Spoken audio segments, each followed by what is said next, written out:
Platão encerrou sua mais conhecida obra, A República, justamente com a lenda de Er. Seu objetivo com esta lenda foi fornecer alguns raciocínios sobre a reencarnação e a lei do karma, cujo conhecimento, mesmo que fragmentário e incompleto, como o que nos é possível em nosso atual estágio intelectual, pois, como dizem os mestres hindus, nós vivemos sob os domínios de Maya, a ilusão. Portanto, todos os nossos conhecimentos são incompletos e fragmentários ou ainda ilusórios. Todos que compreenderam a doutrina espírita compreenderam a importância de suas próprias ações e as possíveis reações que podem ser esperadas para cada uma delas. Nós vamos analisar um detalhe da narrativa de Platão. Esta análise é importante para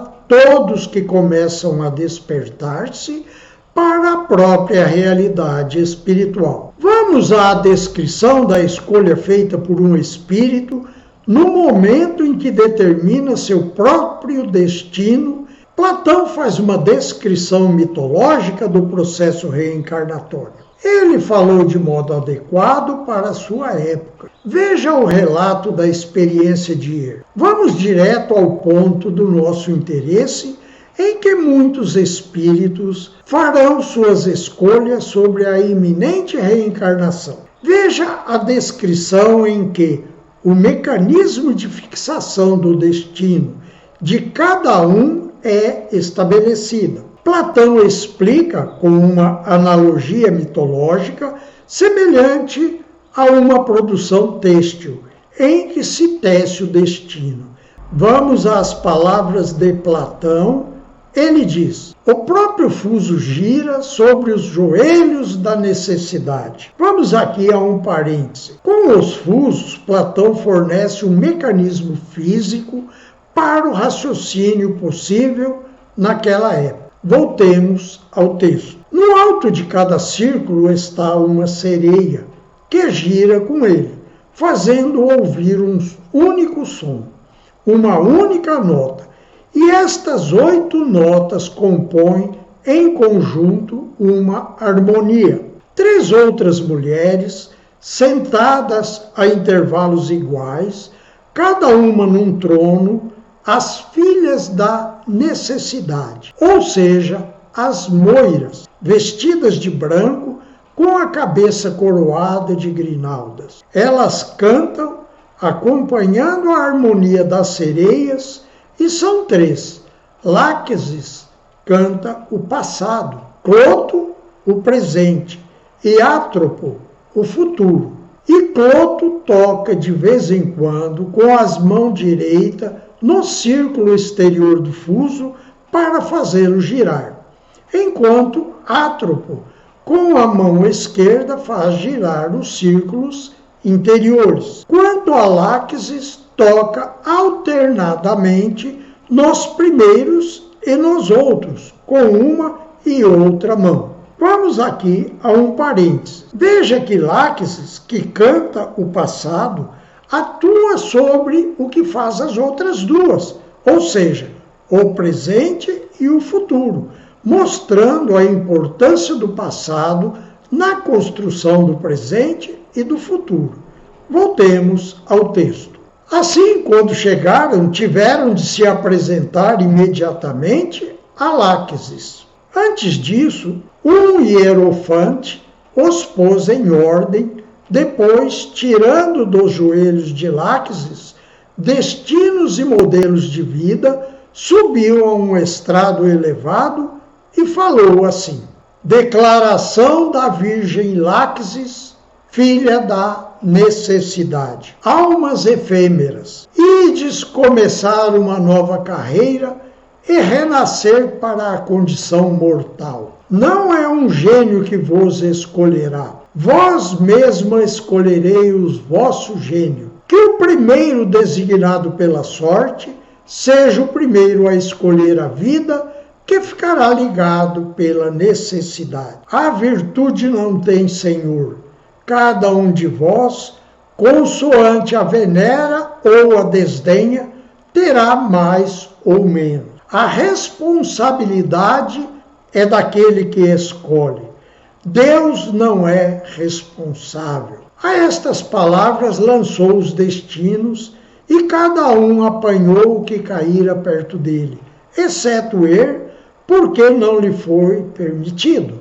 Cada um ficou então sabendo qual a posição que lhe tinha cabido por sorte. Depois, o hierofante estendeu diante deles modelos de vida em número muito superior ao das almas presentes. Havia de todas as espécies, todas as vidas dos animais e todas as vidas humanas. Via-se tiranias, umas que duravam até a morte, outras interrompidas a meio caminho, que acabavam na pobreza ou no exílio e na mendicância. Havia também vida de homens famosos, quer pelo seu aspecto físico, beleza, força ou aptidão para a luta, quer pela sua nobreza e grandes qualidades dos seus antepassados. Havia também as obscuras em todos os aspectos, e o mesmo acontecia para as mulheres. Mas essas vidas não implicavam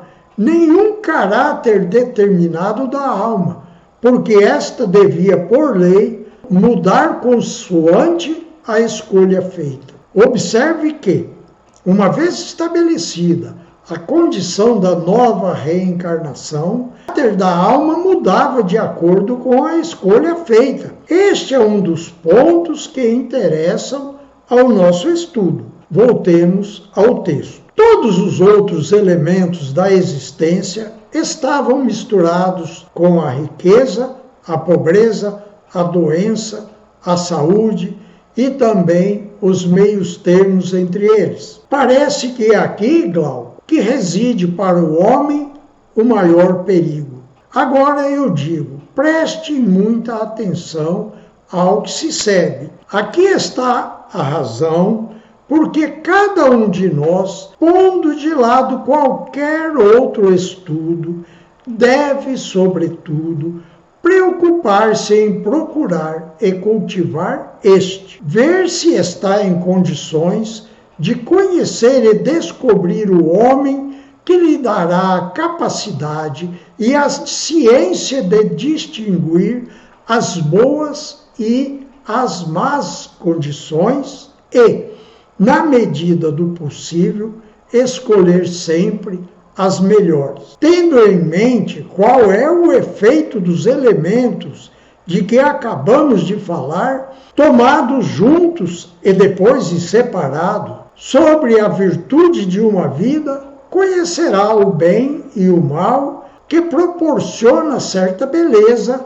unida à pobreza ou à riqueza e acompanhada desta ou daquela disposição da alma, quais são as consequências de um nascimento ilustre ou obscuro, de uma condição privada ou pública, da força ou da fraqueza, e da facilidade ou da dificuldade em aprender, e de todas as qualidades semelhantes da alma, naturais ou adquiridas, quando se misturam umas com as outras, para que, confrontando todas estas considerações e não perdendo de vista a natureza da alma, possa escolher entre uma vida má e uma vida boa, chamando má a que possa tornar a alma mais injusta e boa